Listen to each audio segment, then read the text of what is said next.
Hello my dear friends, welcome back. நீங்கள் எல்லாருமே hall ticket download பண்ணியிருப்பீங்கன்னு நினைக்கிறேன். So still you are having 48 hours more for the exam.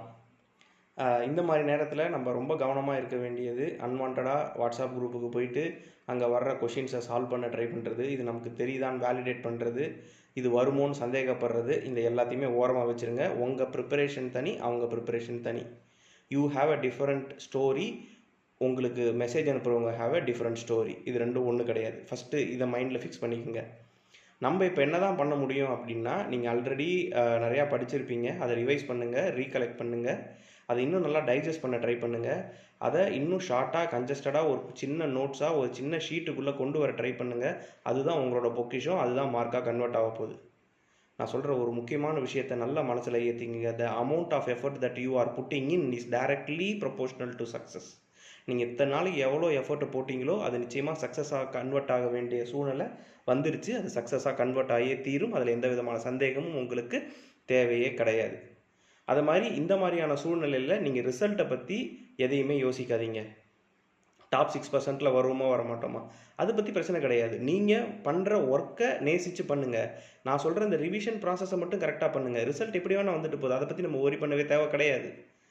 Dhoni, captain cool Dhoni இருக்கார் இல்லையா, அவர் ரொம்பவே திருப்பி சொன்ன ஒரு விஷயம், எனக்கு ரொம்ப மனசுக்கு நெருக்கமான விஷயம், உங்கள்கிட்ட இப்போ ஷேர் பண்ணுறேன். இதை மனசில் வச்சுக்கோங்க. உங்களுக்கு எக்ஸாமுக்கு ரொம்ப யூஸ்ஃபுல்லாக இருக்கும்.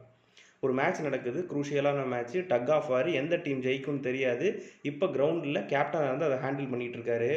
அப்போ அவரோட மனசில் என்ன இருக்கும் அப்படின்னு ஒரு கேள்வி கேட்டால், நான் ஜெயிக்குமா தோக்குமாங்கிறத பற்றி நினைக்க மாட்டேன், இன்னும் 10 பால் இருக்குது, இதை எப்படி ப்ராசஸ் பண்ணலான்னு தான் யோசிப்பேங்கிறாரு.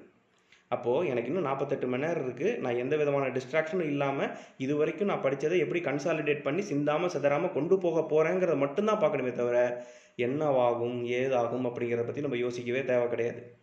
இதுக்கப்புறம் வர்ற நேரம் உங்களோட உடல் நலத்திலையும் மன வளத்தையும் நல்ல ஸ்ட்ராங்காக வச்சுக்கிறதுக்கான ஒரு டைம். அதை ரிவிஷனுங்கிற ஒரு சிங்கிள் பாயிண்ட் ஆஃப் ஃபோக்கஸில் கொண்டு போய் நிறுத்தி ப்ராப்பராக ப்ரிப்பேர் பண்ணுங்கள்.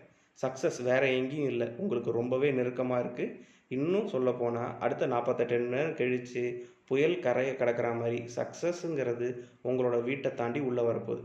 அதை வரவேற்க தயாராக இருங்க. All the very best. Thank you so much.